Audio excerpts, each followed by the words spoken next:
নমস্কাৰ সকলোকে। এইখন আনা কাটা আপোনাৰ দৰা যিটো দৰাই লয় দিনত লৈ থাকে ঘাট মাছৰাজত পাত বোৱা হ'ব।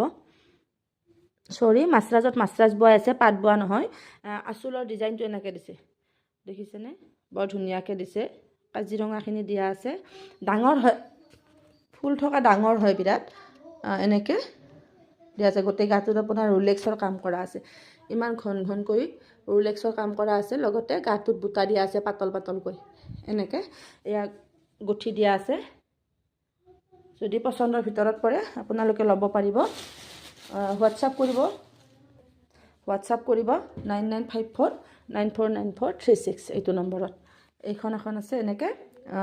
যদি লাগে আপোনালোকে যোগাযোগ কৰিব। ঠিক আছে, ধন্যবাদ।